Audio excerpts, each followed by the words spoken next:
Bismillahirrahmanirrahim. Assalamu alaikum bachcho. How are you all? I hope everyone is fine out there. Luckily, we are going to start chapter 4, Structure of Molecules. In this chapter, you will attain major concepts like why do atom reacts? What is chemical bond? What are the types of bonds? What kind of intermolecular forces exist? And nature of bonding and properties. So these are major concepts you will excel at the end of this chapter.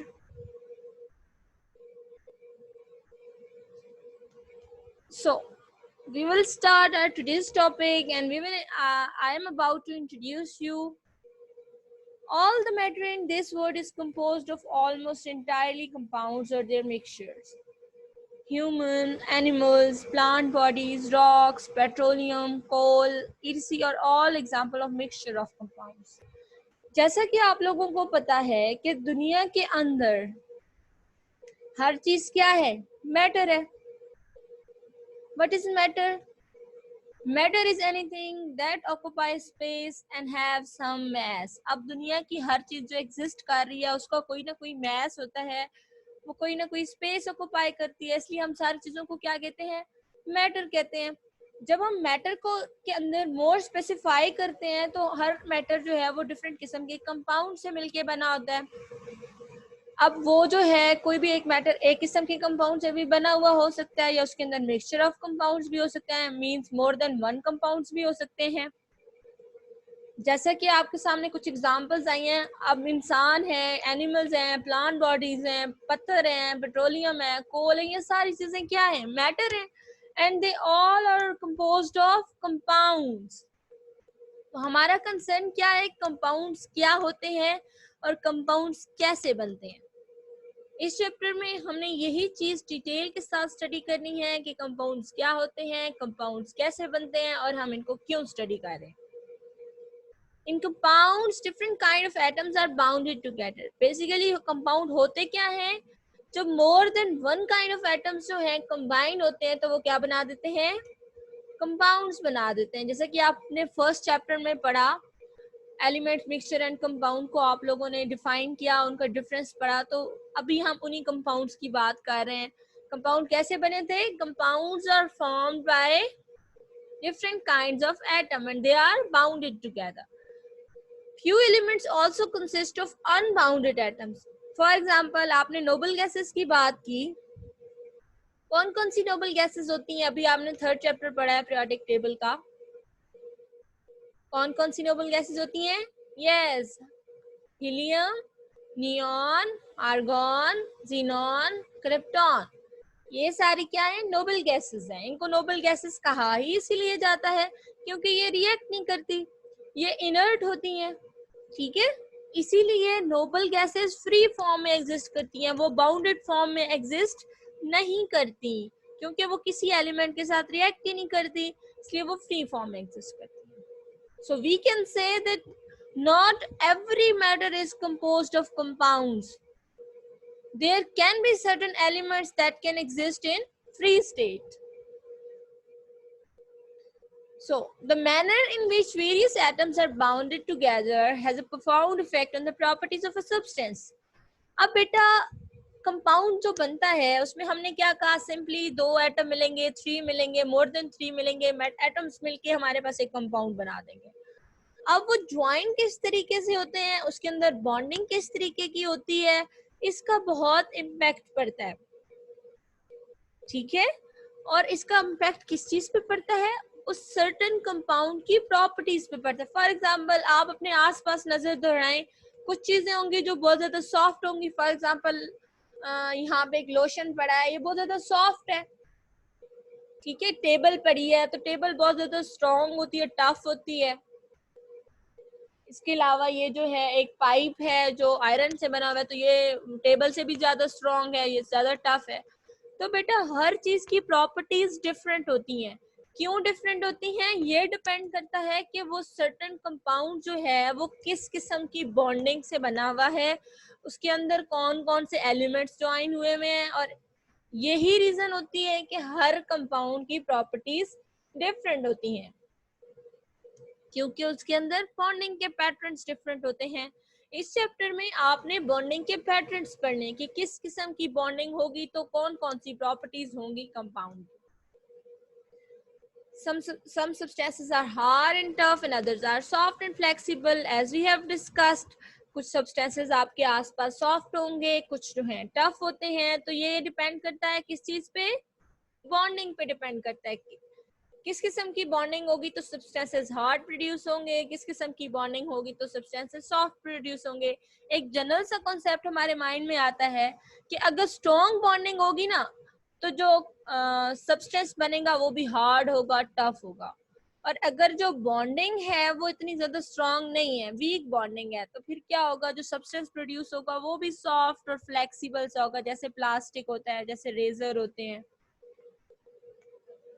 Okay. To understand the behavior of various substances, you must understand the nature of chemical bonding and structure of molecule. आपने अगर compounds के behaviour को study करना है, for example आपने water के behaviour को study करना है, आपने हनी के बिहेवियर को, मिल्क के बिहेवियर को स्टडी करना है, आपने ऑयल के बिहेवियर को स्टडी करना है, तो ये क्या है, डिफरेंट कंपाउंड्स हैं, डिफरेंट सब्सटेंसेस हैं। इनके अंदर मिक्सचर ऑफ कंपाउंड्स भी प्रेजेंट हो सकते हैं, एक कंपाउंड भी प्रेजेंट हो सकते हैं। तो अगर आपने इनकी प्रॉपर्टीज को स्टडी करना है तो पहले आप क्या चीज स्टडी करेंगे कि ये बने हुए किस किस चीज से हैं, इनकी कंपोजिशन कौन कौन सी है, इनकी नेचर कौन कौन सी है, इसके अंदर कौन कौन से एलिमेंट्स प्रेजेंट हैं और वो एलिमेंट्स आपस में उन्होंने बॉन्डिंग किस तरीके से की होती है। ठीक है, तो अब हम लोगों को आइडिया हो गया कि हमने ये चैप्टर क्यों पढ़ना है और इस चैप्टर में हमने क्या क्या चीजें लर्न करनी है। क्या बताया मैंने कि आपका जो सारा मैटर है वो किससे कंपोज्ड हुआ होता है, या तो कंपाउंड से या मिक्सचर ऑफ कंपाउंड से या समटाइम्स फ्री एटम से मिलकर बना हुआ होता है। ठीक है, अब हर कंपाउंड की, हर सब्सटेंस की प्रॉपर्टीज डिफरेंट होती हैं ड्यू टू देयर बॉन्डिंग। अगर हमने प्रॉपर्टीज को स्टडी करना है, किसी कंपाउंड की स्टडी करनी है, तो सबसे पहले हम देखेंगे कि उसके अंदर बॉन्डिंग कौन सी है, बॉन्डिंग स्ट्रॉन्ग है, बॉन्डिंग वीक है, और उसका उसकी प्रॉपर्टीज पे कौन कौन सा इम्पैक्ट पड़ रहा है। यही चीज है, यहाँ से हम स्ट्रक्चर ऑफ मॉलिक्यूल्स का हमें पता चलेगा और फिर हम उन स्ट्रक्चर से उसकी जो प्रॉपर्टीज होंगी उनको हम प्रेडिक्ट कर सकते हैं। ये सारा कुछ हमने इस चैप्टर में पढ़ना है। So question arises in our mind, why do atom react. मैं बार बार बात कर रही हूँ कि कंपाउंड कैसे बनते हैं। जब 2 एटम्स और more than 2 atoms bonded form में होते हैं तो क्या बनाते हैं, कंपाउंड बनाते हैं। ठीक है, तो अब क्वेश्चन ये अराइज होता है कि एटम्स को क्या जरूरत है कि वो रिएक्ट करें और कंपाउंड बनाएं। व्हाई डू एटम रिएक्ट, इसका ये आंसर है कि जैसे कि हम लोग हैं, हम इंसान हैं, तो हम क्या, हर इंसान खुश रहना चाहता है। हर इंसान की खुशी का क्राइटेरिया डिफरेंट होता है। जैसे आपकी एज है तो किसी को मोबाइल चाहिए होगा, किसी को गेम चाहिए होगी, किसी को प्ले स्टेशन चाहिए होगी। जो हमारी एज है हमें एक अच्छी जॉब चाहिए होगी, किसी को गाड़ी चाहिए, किसी को घर चाहिए। हर एक का हैप्पीनेस का क्राइटेरिया डिफरेंट होता है ना, लेकिन हर इंसान हैप्पीनेस चाहता है। ठीक है, बिल्कुल इसी तरीके से एटम्स भी हैप्पी होना चाहते हैं, इसीलिए वो क्या करते हैं, बॉन्डिंग करते हैं। जैसे हम लोग अपनी हैप्पीनेस के लिए कुछ ना कुछ स्ट्रगल्स करते हैं, एटम्स भी अपनी हैप्पीनेस के लिए स्ट्रगल करते हैं और वो क्या बना देते हैं, कंपाउंड्स बना देते हैं।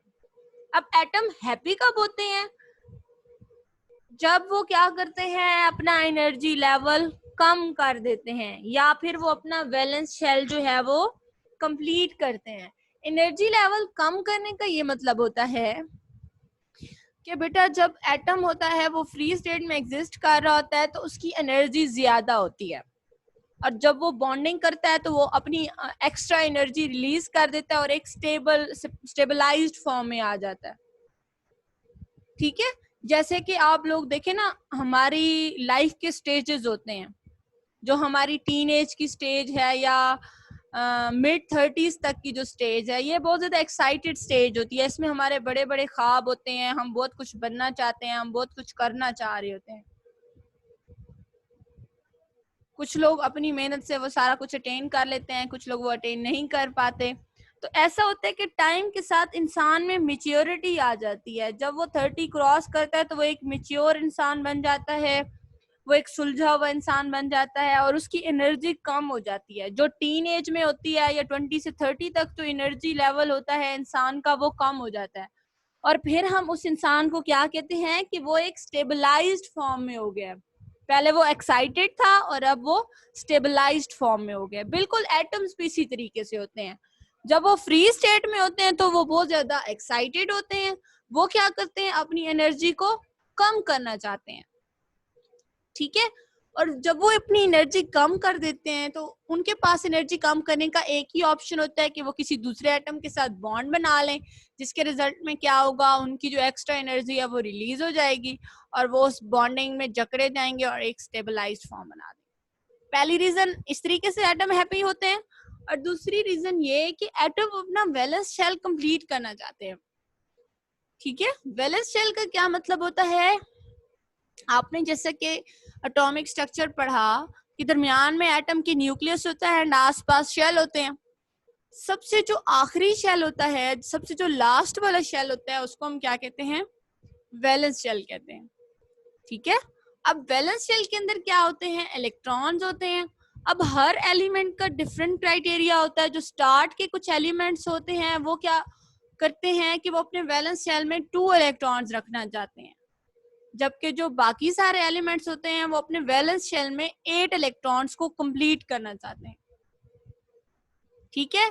कोई भी एटम स्टेबल होने के लिए क्या करता है, अपना वैलेंस शेल कंप्लीट करता है। मींस के वो अपने वैलेंस शेल में या तो 2 इलेक्ट्रॉन्स कंप्लीट करेगा या फिर 8 इलेक्ट्रॉन्स कंप्लीट करेगा। अब ये इलेक्ट्रॉन किस तरीके से कंप्लीट करता है, फॉर एग्जांपल अगर कोई एलिमेंट है, कोई एटम है आपके पास जिसके आउटर मोस्ट शेल में या वैलेंस शेल में 7 इलेक्ट्रॉन्स है, ठीक है। 7 इलेक्ट्रॉन है तो वो क्या चाहेगा, स्टेबिलिटी गेन करना चाहता है।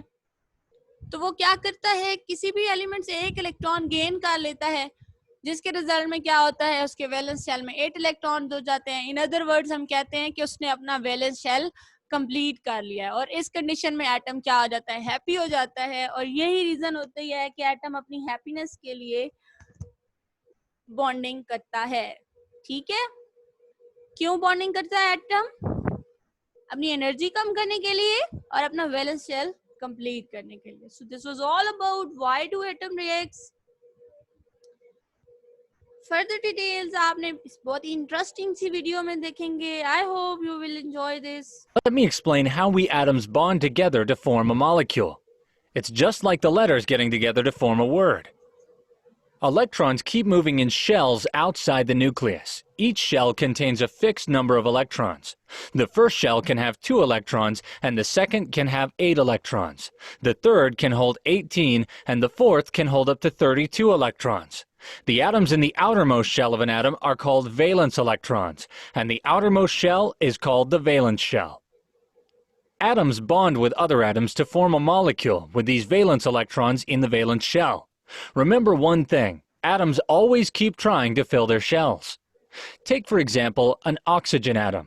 In its second shell, it can hold up to 8 electrons, but the oxygen atom only has 6 electrons in its second shell, so it is always looking for more electrons to fill its shell. Now, here is a hydrogen atom. It only has 1 electron in its outer shell, but it can hold 2 electrons in its shell. So it is also looking for more electrons. So the oxygen atom bonds with 2 hydrogen atoms to fill its valence shell by sharing 1 electron from each hydrogen atom. In this way, the hydrogen atom's requirement is also fulfilled, as they can also fill their shells to their capacity of 2 electrons in their valence shells. By combining together, they become water molecules. So friends, now you understand us. I am part of you. Okay students, this was it. क्यों atom bond करते हैं, क्योंकि वो अपना valence shell को complete करना चाह रहे होते हैं, ठीक है। स्टार्ट के कुछ एलिमेंट्स डुप्लेट रूल को फॉलो करते हैं एंड जो बाकी एलिमेंट्स हैं वो ऑक्टेट रूल को फॉलो करते हैं। अब क्वेश्चन ये राइज होता है डुप्लेट रूल क्या होता है और ऑक्टेट रूल क्या होता है।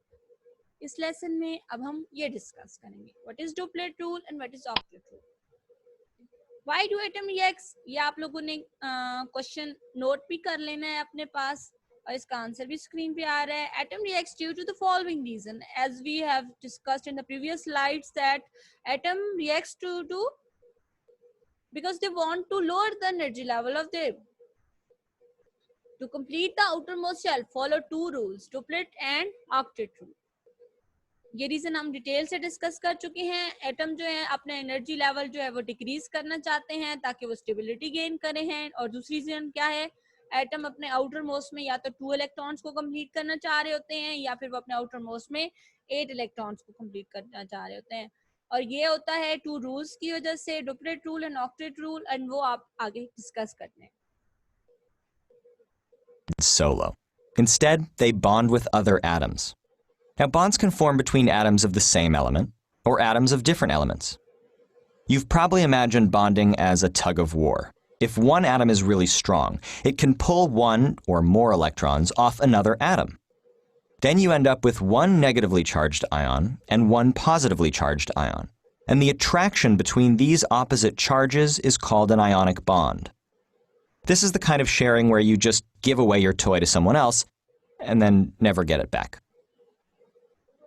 Table salt, sodium chloride, is held together by ionic bonds. Every atom of sodium gives up one electron to every atom of chlorine.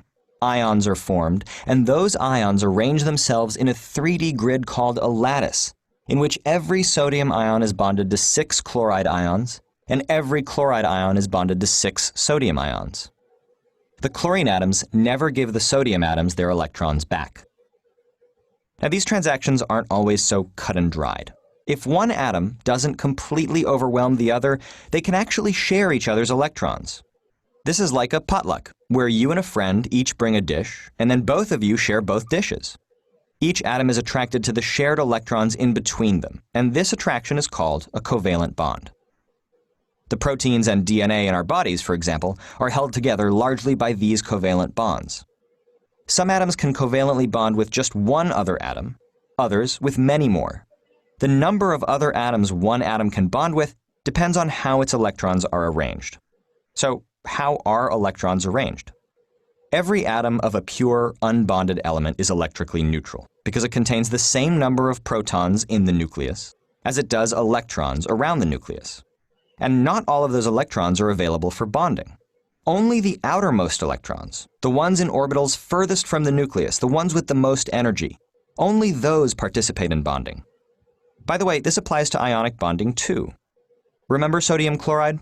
Well, the electron that sodium loses is the one furthest from its nucleus. And the orbital that electron occupies when it goes over to chlorine is also the one furthest from its nucleus. But back to covalent bonding. Carbon has 4 electrons that are free to bond. Nitrogen has 3, oxygen 2. So carbon is likely to form 4 bonds, nitrogen 3 and oxygen 2. Hydrogen only has 1 electron, so it can only form 1 bond. In some special cases, atoms can form more bonds than you'd expect, but they'd better have a really good reason to do so, or things tend to fly apart. Groups of atoms that share electrons covalently with each other are called molecules. Okay student, इस video में आप लोगों ने देखा कि जो bonding होती है वो किस तरीके से होती है. 2 किस्म की बॉन्डिंग इन्होंने आपको बताई है, एक ionic bonding and covalent bonding. वो इंशाल्लाह नेक्स्ट चैप्टर में डिटेल से डिस्कस करेंगे. अभी आप लोगों के लिए इतना जानना ज़रूरी है कि atom covalent bonding and ionic bonding क्यों करते हैं, ठीक है, और वो बॉन्डिंग एक्चुअली होती कैसे है. जैसा कि आपने देखा कि आयोनिक बॉन्डिंग का केस जो है वो टग ऑफ वॉर जैसा होता है, ठीक है. जब एक रस्सी होती है उसको 2 टीम्स खींच रही होती हैं, जो ज्यादा पावरफुल होती है वो उस रस्सी को, जो उस रोप को अपनी तरफ खींच के चली जाती है. बिल्कुल आयनिक बॉन्डिंग में इसी तरीके से होता है. जिसकी कैपेसिटी ज्यादा होगी वो इलेक्ट्रॉन खींच के अपने पास लेके चला जाएगा और जिसकी कम होगी वो इलेक्ट्रॉन लूज कर देगा. ये इस किस्म के बॉन्ड होते हैं वो आयनिक बॉन्डिंग होती है. इसमें एक पॉजिटिव बन जाता है और एक नेगेटिव. जो रस्सी खींच के चला जाता है या जो इलेक्ट्रॉन खींच के चला जाता है वो नेगेटिव बॉन्ड, नेगेटिव आयन बन जाता है, और जिससे चली जाती है तो वो बन जाता है पॉजिटिव. इस किस्म की बॉन्डिंग को आप आयोनिक बॉन्डिंग कहते हैं क्योंकि इसमें आयंस फॉर्मेशन होती है. दूसरी किस्म की बॉन्डिंग होती है कोवलेंट बॉन्डिंग, जिसमें जो है शेयरिंग होती है, एक पार्टी टाइप होती है कि जब आप क्लास में पार्टी करें, आपके 6 फ्रेंड्स हैं और 6 फ्रेंड्स अपनी 6 डिशेस लेकर आए, घर से एक डिश बना के लिए और आप सारे उसको शेयर करके खाएं, ठीक है. तो कोवलेंट बॉन्डिंग इसी किस्म का बॉन्ड होता है जब एटम्स जो है अपने इलेक्ट्रॉन शेयर करते हैं और इकट्ठे मिलके रहते हैं, तो इस किस्म की बॉन्डिंग को कोवलेंट बॉन्डिंग कहते हैं. अब क्वेश्चन ये राइज होता है कि एटम्स क्यों बॉन्डिंग करते हैं. इसके आप लोगों ने आंसर्स पढ़ ली हैं. एटम जो है स्टेबिलिटी गेन करने के लिए बॉन्डिंग करते हैं, अपनी एनर्जी लोअर करने के लिए बॉन्डिंग करते हैं, अपने वैलेंस इलेक्ट्रॉन्स को कंप्लीट करने के लिए। Atom gain stability due to the following rules. कौन से रूल्स हैं? एक डुप्लेट रूल है, पहले हम डिटेल से डुप्लेट को स्टडी करेंगे और फिर डिटेल से ऑक्टेट रूल को स्टडी करेंगे। What is duplet rule? The tendency of atom to acquire two electronic configuration in the valence shell when bonding is called duplet rule. कोई भी एटम बॉन्डिंग के दौरान अगर अपने आउटर मोस्ट में 2 इलेक्ट्रॉन्स कंप्लीट करना चाहता है तो इसको हम क्या कहते हैं?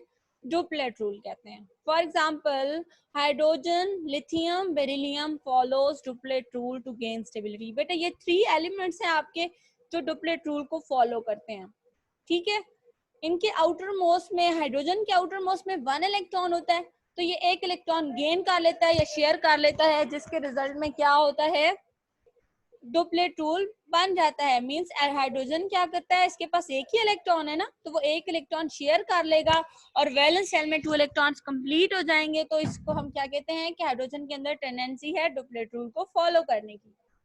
लिथियम के साथ भी इसी तरीके से होता है। लिथियम के पास जो है ना 3 इलेक्ट्रॉन्स होते हैं। अब लिथियम ने क्या करना होता है? अपने आउटर मोस्ट में 2 इलेक्ट्रॉन्स कंप्लीट करने होते हैं, तो ये अपना जो 3rd इलेक्ट्रॉन होता है वो उसको लूज कर देता है।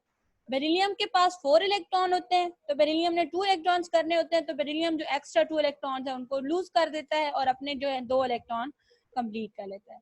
इस रूल को आप क्या कहते हैं? Duplet rule. जब एक ऐसा एटम जिसके अंदर टेंडेंसी हो 2 इलेक्ट्रॉन्स अपने आउटर मोस्ट शेल में कंप्लीट करने की, उसको हम क्या कहते हैं? डुप्लेट। फॉर एग्जाम्पल, आपके पास हीलियम आ गया है। डुप्लेट रूल जो है, हम कहते हैं ना एटम की जब वैलेंस शेल की बात करते हैं कि हर एटम चाहता है कि अपना वैलेंस शेल वो कंप्लीट करे, तो उनके पास स्टैंडर्ड कौन सा है? स्टैंडर्ड उनके पास, जैसे बेटा अगर मैं आपको कहूँ कि आपने 1 मीटर रोप लेनी है, तो आप कैसे आइडिया लगाएंगे 1 मीटर रोप के लिए?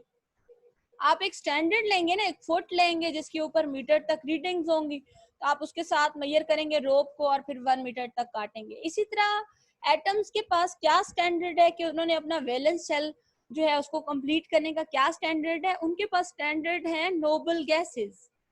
अब ये जो आपके 3 एलिमेंट्स हैं ये हीलियम के करीब होते हैं, तो इनका स्टैंडर्ड हीलियम है। जैसे हीलियम के आउटर मोस्ट में 2 इलेक्ट्रॉन्स है और वो स्टेबल है, तो ये भी चाहते हैं कि हमारे पास भी 2 इलेक्ट्रॉन्स हो और हम स्टेबल हो जाएं। Okay, so this is the base of duplet rule. दूसरा रूल आपके पास क्या है? Octet rule. ऑक्टेट वर्ड जो है 8 के लिए यूज होता है। तो ये ऐसा रूल है जिसमें हम कहते हैं कि एटम चाहते हैं, ऐसे एटम जो चाहते हैं कि अपने आउटर मोस्ट में 8 इलेक्ट्रॉन्स को कंप्लीट करें, उसको हम क्या कहते हैं? octet rule. The tendency of atom to acquire 8 electron configuration in their valence shell when bonding is called octet rule. इनकी डेफिनेशंस को आप लोगों ने मेमोराइज करना है। एग्जांपल इसकी क्या है? Sodium, potassium, chlorine, nitrogen, etc. जो फर्स्ट वाले 4 एलिमेंट्स है ना, उनके अलावा पीरियोडिक टेबल में बाकी जितने भी 114 एलिमेंट्स हैं, टोटल 118 है, ठीक है। फर्स्ट वाले 4 के अलावा बाकी सारे एलिमेंट्स जो हैं वो ऑक्टेट रूल को फॉलो करते हैं। कुछ एक्सेप्शंस भी हैं, बट अभी आपने एक्सेप्शंस नहीं पढ़नी। अब बेटा ऑक्टेट रूल के लिए भी जैसे मैंने बताया कि एलिमेंट्स जो हैं, क्योंकि नोबल गैसेस स्टेबल हैं, तो एलिमेंट्स भी चाहते हैं कि हम नोबल गैसेस की तरह स्टेबल होना चाहें। फिर एलिमेंट्स ने देखा कि नोबल गैसेस के आउटर मोस्ट में 8 इलेक्ट्रॉन है, तो वो इसलिए स्टेबल है। फिर एलिमेंट्स भी चाहने लगे कि हमारे पास भी 8 इलेक्ट्रॉन होंगे आउटर मोस्ट में, तो हम भी स्टेबल हो जाएंगे।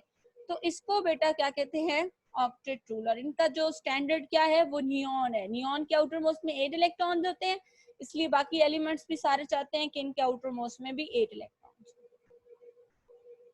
सो in this video octet rule will be clear. गौर से देखिएगा। The octet rule. So we know that atoms love to be stable, and the way an atom can achieve stability is by having a complete number of electrons, valence electrons, in the outer energy level. These valence electrons will allow atoms to have different properties. The octet rule states that an atom will gain or lose electrons to obtain 8 electrons in its outer shell.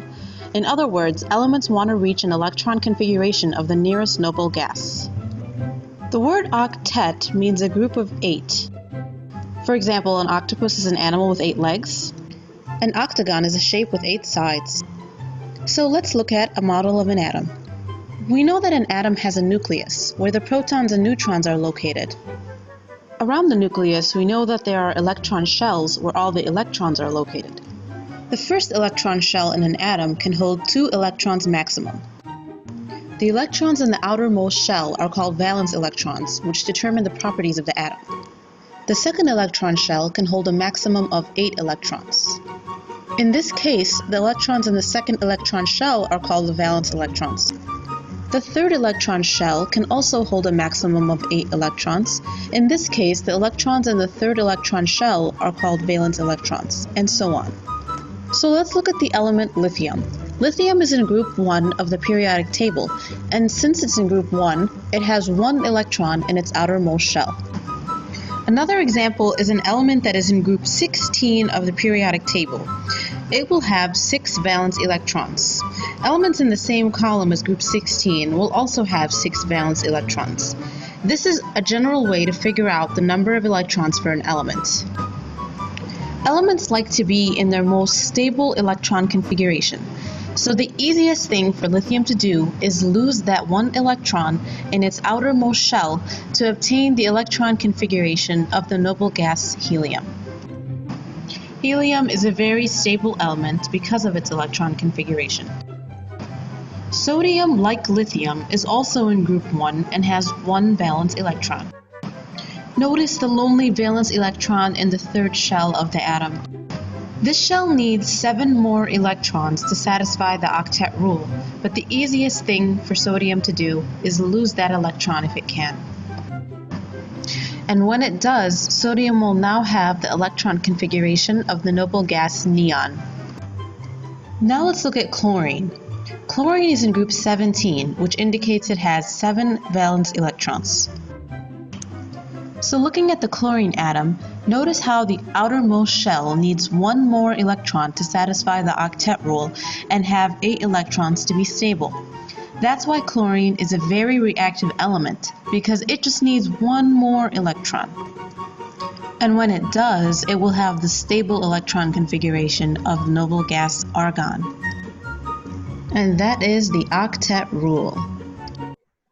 Okay students, I hope अब आप लोगों को clear होगा कि elements जो हैं इनके first shell में 2 इलेक्ट्रॉन्स होते हैं, सेकंड में 8 इलेक्ट्रॉन होते हैं, थर्ड में भी 8 इलेक्ट्रॉन होते हैं. तो एलिमेंट्स क्या करते हैं, अपने 8 इलेक्ट्रॉन्स कंप्लीट करना चाहते हैं. अगर उनके आउटर मोस्ट में 7 इलेक्ट्रॉन्स होंगे तो वो अपना 8 इलेक्ट्रॉन कंप्लीट करने के लिए 1 इलेक्ट्रॉन किसी और एलिमेंट से ले लेंगे. और अगर उनके आउटर मोस्ट में 1 इलेक्ट्रॉन है तो बजाय वो 7 इलेक्ट्रॉन लेने के वो 1 इलेक्ट्रॉन लूज कर देंगे, ताकि उनका जो उससे जो पीछे वाला शेल होगा उसके अंदर ऑक्टेट कंप्लीट हो जाए. ठीक है, so this was all about today's lesson. हम इसको थोड़ा सा रिकैप्चुलेट कर लेते हैं, थोड़ा सा आपका जो है सारा टॉपिक रिवाइज हो जाएगा.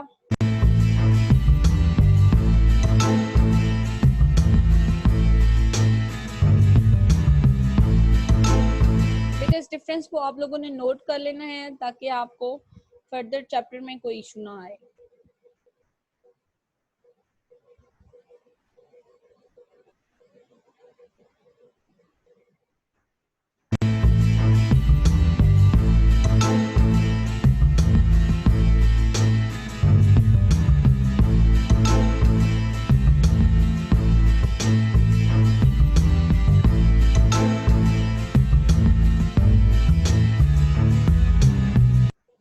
Before discussing the difference between the duplet rule and the octet rule, let's find out that what is a duplet and what is an octet. An atom with 2 electrons in its valence shell is called duplet, whereas an atom with 8 electrons in its outermost or the valence shell is called a octet. The key electrons is called. Students, difference आप लोगों की screen पे आ रहा है.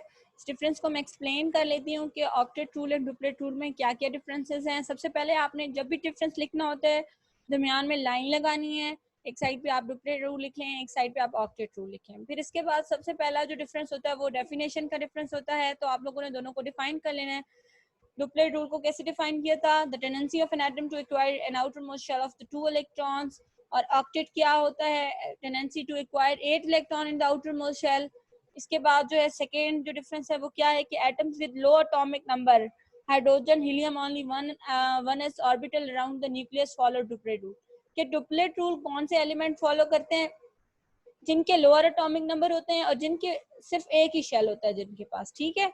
और octet कौन से फॉलो करते हैं, एटम्स विद 7 और less than 7 electrons in its valence shell. कि जिनके पास 7 इलेक्ट्रॉन हो या 6 इलेक्ट्रॉन हो या 5 इलेक्ट्रॉन्स हो तो वो क्या करते हैं, ऑक्टेट रूल फॉलो करते हैं, ताकि वो अपने 7 से भी वो 8 इलेक्ट्रॉन कंप्लीट कर सकते हैं, 5 होंगे तो भी वो 3 इलेक्ट्रॉन गेन करके ऑक्टेट कंप्लीट करेंगे, ठीक है। थर्ड जो डिफरेंस क्या है, all the duplets having the valence shell electronic configuration ending as follow. जिनकी electron valence shell configuration NS2 होगी तो वो क्या कहलाएंगे, वो डुप्लेट रूल को फॉलो करेंगे। और ऑक्टेट रूल जब फॉलो होगा तो सारे एलिमेंट्स जो ऑक्टेट रूल फॉलो करेंगे उनकी इलेक्ट्रॉनिक कॉन्फ़िगरेशन क्या बन जाएगी, NS2 NP6 मींस ओवरऑल उनके पास टोटल इलेक्ट्रॉन्स 8 आ जाएंगे।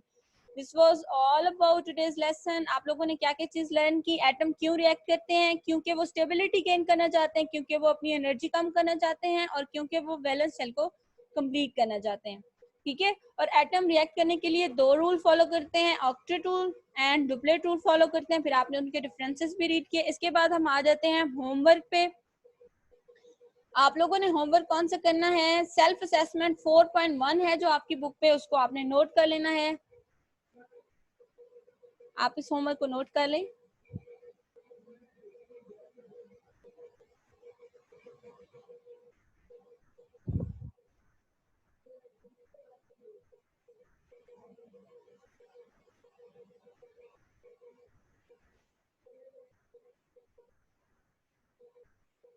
Okay students, thank you so much. I hope आप लोगों ने आज का लेसन एंजॉय किया होगा और आप लोगों को अब आइडिया हो गया होगा कि एटम क्यों रिएक्ट करते हैं, डुप्लेट रूल क्या होता है, ऑक्टेट रूल क्या होता है। थैंक यू सो मच, अल्लाह हाफिज़।